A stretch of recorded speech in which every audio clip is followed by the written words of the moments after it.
Today we're going to be talking about sharpening. This topic's pretty important for people who work with hand tools, and sometimes the most effective way to do that is with a jig, especially when you're learning. In this case, we're going to be talking about the Mk.II Honing guide. So the parts that you're going to want to concern yourself with are the clamp bar and the blade clamp knob. These are designed to hold the blade into position. On the other side here, you have the wheel assembly.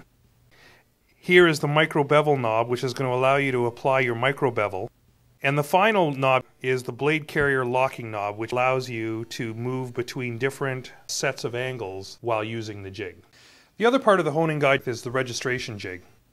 The registration jig is simply designed to allow you to put a blade in squarely and to ensure that you have the appropriate projection of that blade for honing.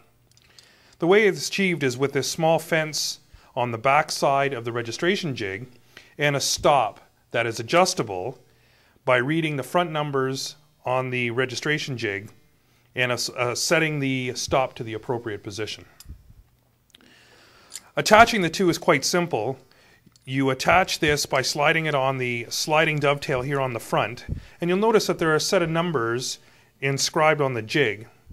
This is just an indication of what the approximate width of the blade is, and you set it to that spot and gently tighten the registration clamp knob. So the blade we're going to be working with today is out of a block plane. Now block planes generally have an edge that goes straight across the edge as opposed to a smoother blade which is slightly cambered. All that's left is putting the blade in.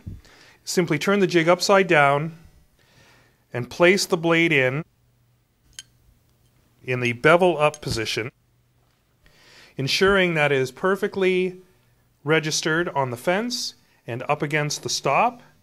And then what I do is I alternately tighten each set of knobs so that I get equal clamping pressure. This is extremely important because if you don't do this, you could end up with the blade skewing in the jig, which is going to affect the results that you get.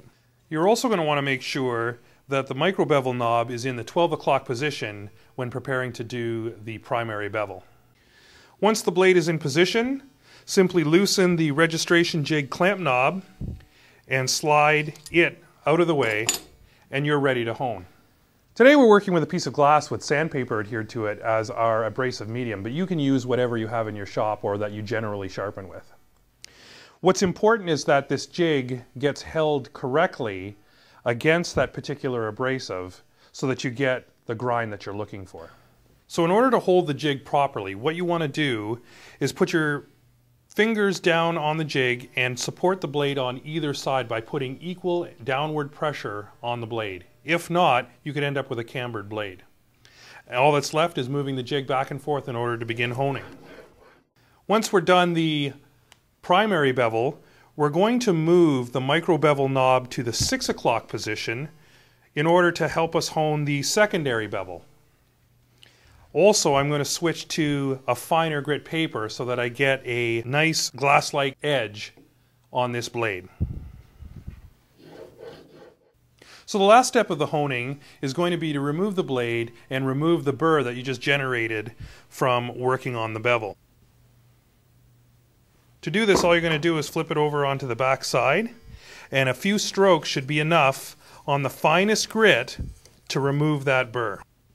The way I check the blade for sharp is to put it on the edge of my fingernail, and if it readily catches the fingernail, then you know that it is quite sharp.